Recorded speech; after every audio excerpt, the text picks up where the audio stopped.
We're at the Eurobike 2015, and of course we're at Marin Bikes. See what's new at the booth. Here to talk is Chris.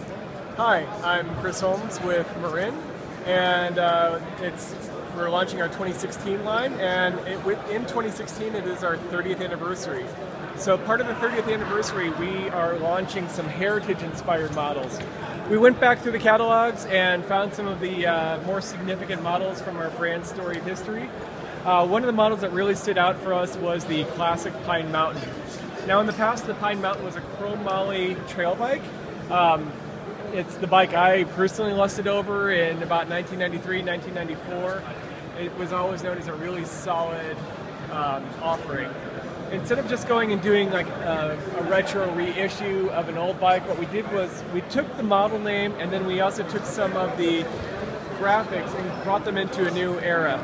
You know, like the old Pine Mountain, this new Pine Mountain 1 is a 4130 chrome moly frame, but it's done with the new 27 plus tire standard. These tires will just roll over anything, but they're not quite as fat and clunky as your traditional 26-inch fat bike. We spec'd it with a SRAM X7 drivetrain with an 11 to 42 tooth 1x drivetrain. It does have the capability of adding a front derailleur as well, if you're so inclined, but for most people this drivetrain should provide everything that they would need. We also have the Pine Mountain 2. Now, like the Pine Mountain 1, it is a chrome moly frame, but this is made with Columbus Thrawn tubing. If you notice, it has a very distinct look to it. It's a handmade frame.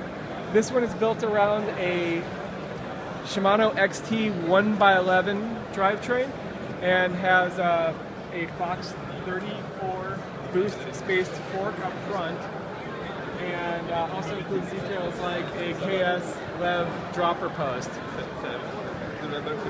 WTV rims and tires round out the package. Will we be seeing this in the Canadian market soon? Yes. Yeah, the models I'll show you today will be available in Canada. Is there a price point on this yet, or should we look on the website? Check marinbikes.com. I'm not sure of the Canadian MSRPs. Sounds good. Anything else you want to show us today? Yeah, we have the Four Corners models. Again, going back into our history, Marin made a touring bike called the Four Corners, and like the Pine Mountain, we've updated the Four Corners into more of a modern age. As opposed to being just a standard touring bike, we're calling it more of an adventure touring bike. We give the bike a very tall head tube here, allows the rider to be in an upright, comfortable position.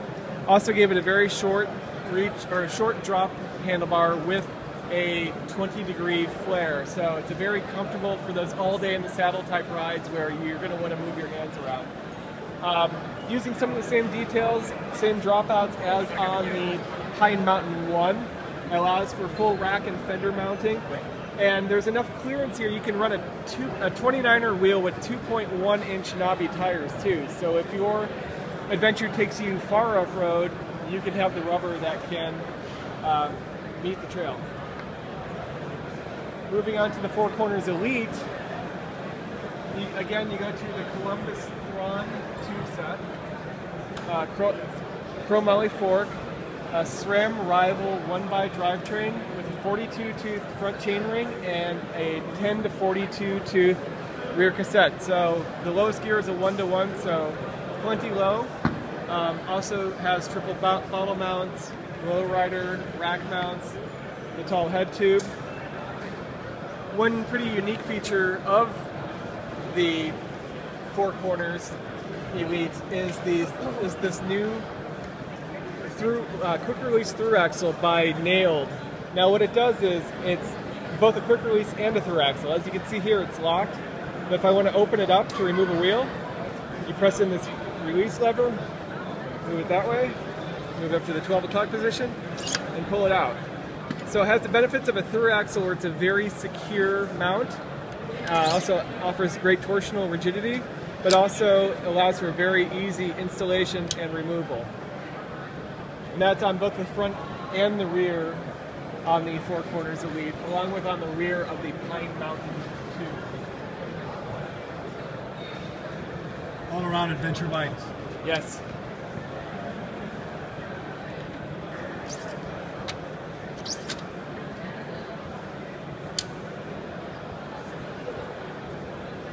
can't wait to demo one. All right. Thanks, Danger. Thank you, Chris. I'll see you again soon. All right.